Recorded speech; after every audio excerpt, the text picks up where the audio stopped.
3 বছরেও শেষ হয়নি ফেনীর ফুলগাজী উপজেলা চেয়ারম্যান একরামুল হক একরাম হত্যার বিচার। মামলা নিষ্পত্তির জন্য উচ্চ আদালত থেকে কয়েকবার সময় বেঁধে দিলেও সাক্ষী হাজির না হয় আগাচ্ছে না বিচার কাজ। এ অবস্থায় সুষ্ঠু বিচার নিয়ে শঙ্কায় নিহতের পরিবার।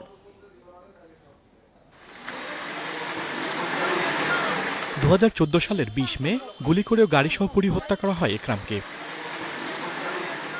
একরামের বড় ভাই মামলা করেন, আসামি করেন বিএনপি নেতা মাহতাব চৌধুরী সহ অজ্ঞাত 30-35 জনকে। 3 মাস পর 56 জনের বিরুদ্ধে আদালতে অভিযোগপত্র দেয় পুলিশ।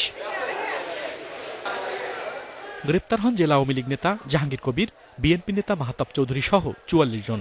12 আসামি এখনও পলাতক। আইনজীবী জানিয়েছেন, এর মধ্যে হত্যার দায় স্বীকার করেছেন 16 আসামি, সাক্ষ্য দিয়েছেন 47 জন। দ্রুতই শেষ হবে বিচার কাজ। দ্রুত সময় মামলা নিষ্পত্তি করার জন্য মামলার কার্যক্রম তিনি পরিচালনা করতেছেন, আমরাও রাষ্ট্রপক্ষে মামলা পরিচালনা করতেছি। আমি আশা করি দ্রুত সময় মামলার রায় হবে বলে আমি মনে করতেছি। একরামের বড় ভাইয়ের অভিযোগ, মোবাইল ফোনে ধারণ করা ফুটেজটি আদালতে উপস্থাপন করা হয়নি। ফুটেজে স্পষ্ট তাদের চিহ্নিত ছবি দেয়া আছে। এটা আদালতে নেওয়া হোক, আর কার্যকরী বিচার ব্যবস্থায় যদি রায়ও হয়, আমরা যেন অন্তত প্রকৃত খুনিদেরকে শাস্তি পেয়েছি এটা যদি দেখতে পাই, তার আত্মা শান্তি পাবে।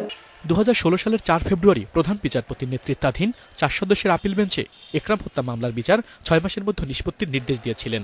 চলতি বছরের 19 মার্চ আবারও 6 মাসের সময় বেঁধে দিয়েছে উচ্চ আদালত। Independent news desk.